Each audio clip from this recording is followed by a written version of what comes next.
গণতন্ত্রের আকাঙ্ক্ষা বারবার পর্যদস্ত হয়েছে। সেই বৃত্ত ভেঙে নতুন বাংলাদেশের সম্ভাবনা তৈরি করেছে জুলাই বিপ্লবের কারিগররা। প্রাণ দিয়ে হলেও ফ্যাসিবাদের পতন ঘটিয়েছে বলে মন্তব্য করেছেন জাতীয় ঐকমত্য কমিশনের সহসভাপতি অধ্যাপক আলী রিয়াজ। সংসদ ভবনের এলডি হলে জাতীয় নাগরিক পার্টির সঙ্গে বৈঠকের আগে সূচনা বক্তব্যে তিনি এসব কথা বলেন। এ সময় এনসিপির আহ্বায়ক নাহিদ ইসলাম জুলাই গণঅভ্যুত্থান যেন ব্যর্থ না হয় সেজন্য নতুন রাজনৈতিক বন্দোবস্তের প্রত্যাশা জানান। বলেন, রাষ্ট্র কাঠামো রাজনৈতিক প্রভাব মুক্ত করতে মৌলিক সংস্কার জরুরি। একটি দলকে সরিয়ে আরেকটি দলকে ক্ষমতায় বসানোর জন্য জুলাই অভ্যুত্থান হয়নি বলেও মন্তব্য করেন তিনি। দেশে যেন আর ষড়যন্ত্র না আসে সেজন্য জুলাই সনদ প্রয়োজন বলে জানান নাহিদ ইসলাম। বৈঠকে প্রার্থীর সদস্য সচিব আক্তার হোসেন, মুখ্য সমন্বয়ক নাসির উদ্দিন পাটোয়ারি, মুখ্য সংগঠক হাসনাত আবদুল্লাহ সহ ৮ সদস্যের প্রতিনিধি দল অংশ নিয়েছেন।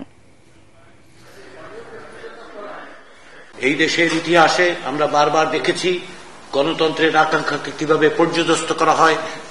আমরা দেখেছি কি করে গণতন্ত্রের সংগ্রামের মধ্য দিয়ে যে বিজয় অর্জিত হয় সেই বিজয়কে বিভিন্নভাবে ভুলুণ্ঠিত করা হয়। রাষ্ট্রকে কিভাবে এক ব্যক্তির করতলগত করে একটি শাসন ব্যবস্থা তৈরি করা হয়েছিল।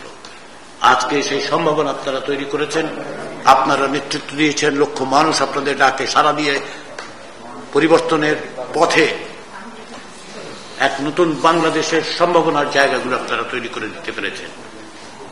এখন আমাদের কাজ সকলে মিলে যেন আমরা একটি নতুন বাংলাদেশ করতে পারি। জুলাই গণঅভ্যুত্থান কেবল কোন ব্যক্তির পরিবর্তন নয়, ক্ষমতা থেকে কোন একটি দল থেকে সরিয়ে আরেকটি দলকে বসানোর পরিকল্পনা ছিল না, বরং কিভাবে রাষ্ট্রের গুণগত পরিবর্তন করে রাষ্ট্র কাঠামোর মৌলিক এবং গুণগত সংস্কারের মাধ্যমে জনগণের অধিকার রক্ষা করবে এমন একটি গণতান্ত্রিক রাষ্ট্র ব্যবস্থা প্রতিষ্ঠা করার আকাঙ্ক্ষা ছিল সেই জুলাই গণঅভ্যুত্থানে।